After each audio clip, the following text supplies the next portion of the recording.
Alright, what's up guys, it is SgamingR here, and today I'm bringing you the 10th playthrough of The Elder Scrolls V Skyrim. We are where we left off last episode.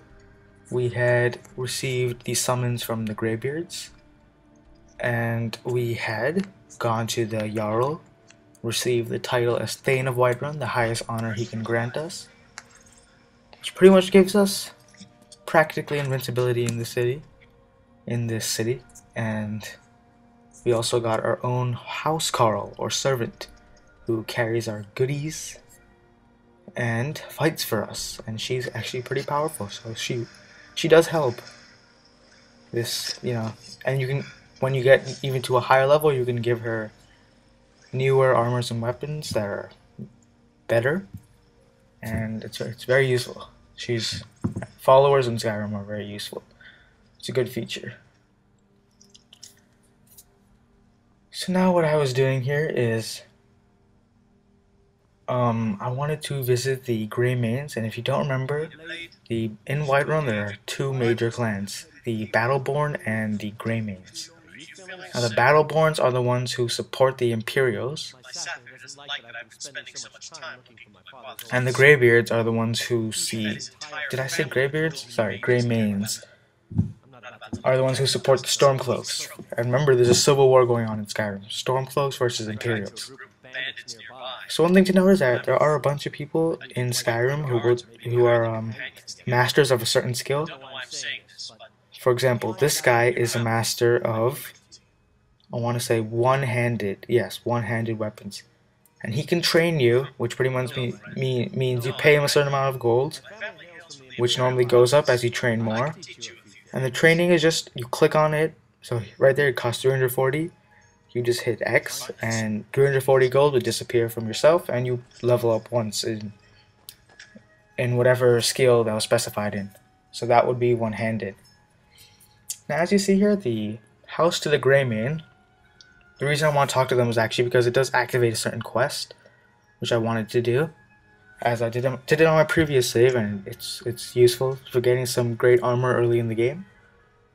Now, as you see here, the only way to get inside the Grey-mane house is to lockpick, and I don't want to lockpick because, number one, it'll be like I'm trespassing into the house, and literally not just like theoretically, like actually it'll say you are trespassing. And the reason they lock their doors in the day, normally most houses are unlocked during the day and locked during night, but these guys don't want, people coming in during the day because they are considered to be rebels. So this guy is not the Grey-mane you want to talk to, he's one of them. And this guy is actually a smith, a very good smith. I'm not really sure how you buy stuff from him. I think you have to do the family quest line. You might have to open this door, and then you need to look for Avulstein Grey-mane.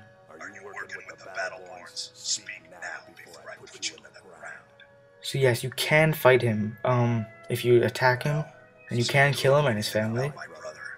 However, I do think bounty does get added to Whiterun, despite these guys being rebels. And you guys should actually probably help out these guys, as it does unlock a really nice quest to do, which I don't do this episode, no. It's one of the future episodes we will do this quest.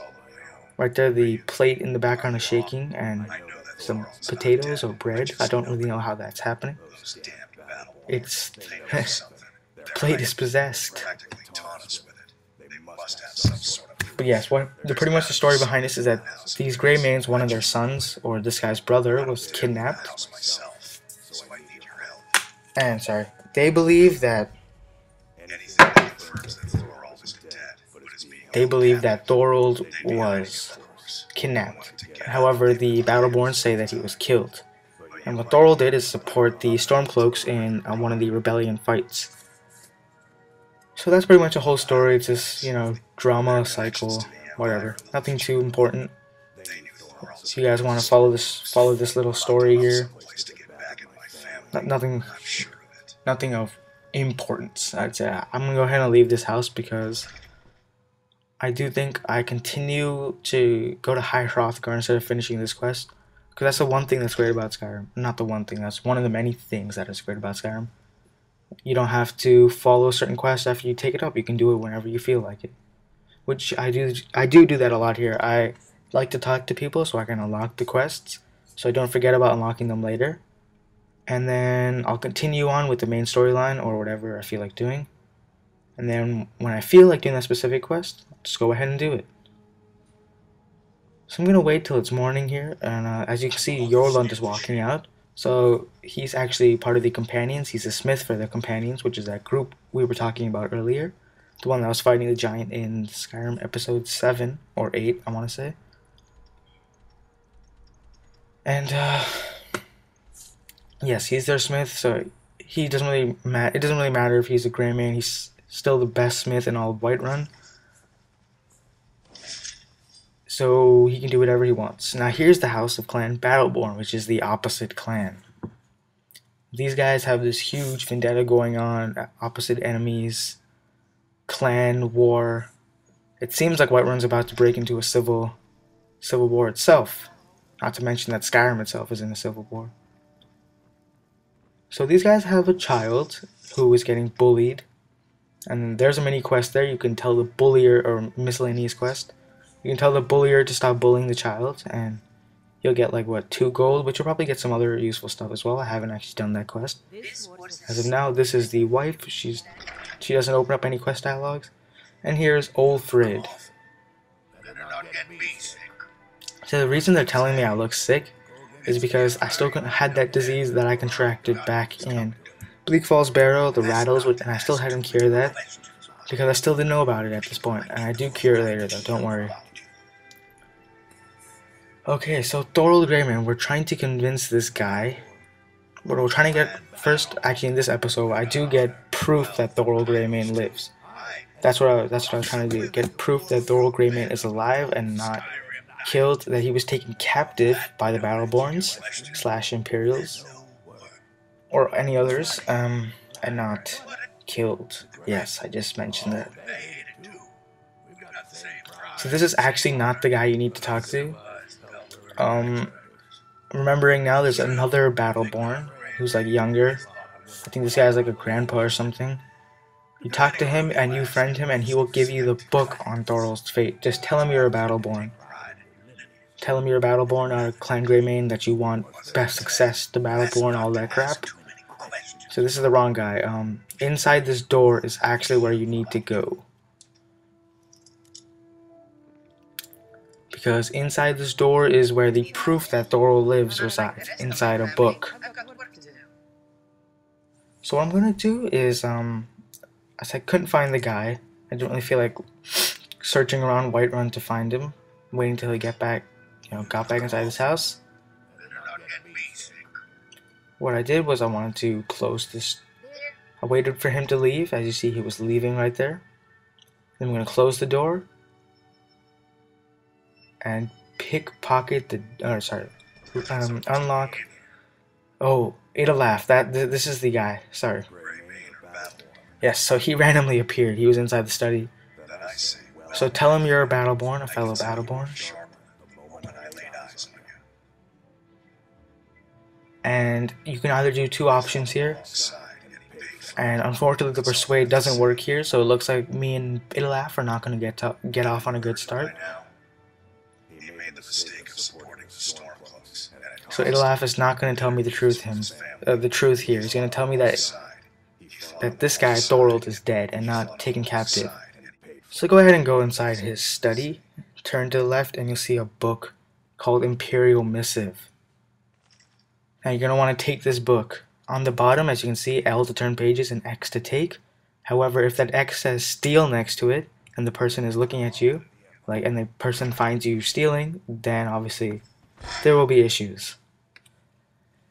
However, if it just says take, that means and also the steal would be in red. However, the take means that you've actually, you've been granted friendship by that person, and this is a confusing thing in Skyrim.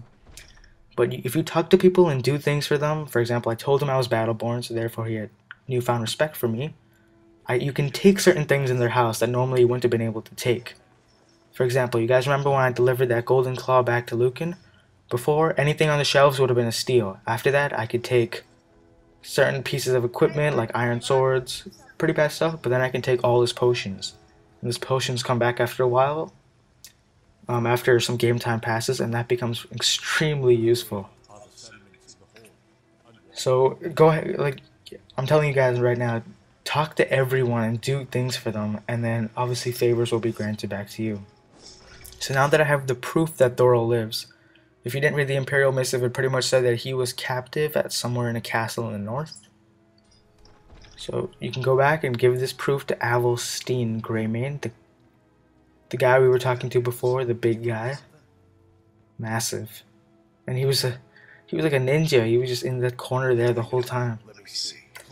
So go ahead and tell him that you have the proof, and then your Imperial Missive will be removed, obviously, because you show it to him. Northwatch Keep, that's the area. This place is actually ruled by the Thalmor, which are the elves. And I suggest that you tell him that you'll join him, because if you tell him that you'll, try to get peace, vouch for peace, then I'm actually not entirely sure what'll happen, but I want to say that you won't get good armors and equipment that we normally would if we raid this castle. This castle isn't the hardest. You have, let's see who you have on your side. You have yourself, Lydia, Avulstein, and then Avulstein's servant, dude. That's 4 people taking on this castle. And Avulstein's massive two-handed battle axe is insanely powerful. He can take out the Thalmors in, 2 to 3 hits. And Thalmors are the high elves, which will be at the Northwatch Keep, and we will be the ones who are killing them in order to get Thorald back. Pretty simple stuff. So yeah, and then don't tell him that he should stay here and that you'll go after it yourself. You'll go after Thorald yourself, because then you won't have his help, and you won't have his buddy's help. And those two make such a huge difference. Like you could just go on a wrecking spree with just the 4 of you, take out the whole castle. It's pretty awesome. Anyway, sorry guys, I didn't get to High Hrothgar here. This quest is missing in action. Looks like that's what I'm going to be calling this video, Missing in Action Part 1. That's it for now. As always, be safe. This was SgamingR bringing you Skyrim playthrough 10. Please like the video if you like it, and dislike the video if you dislike it. And join me for my next episode, Skyrim playthrough 11.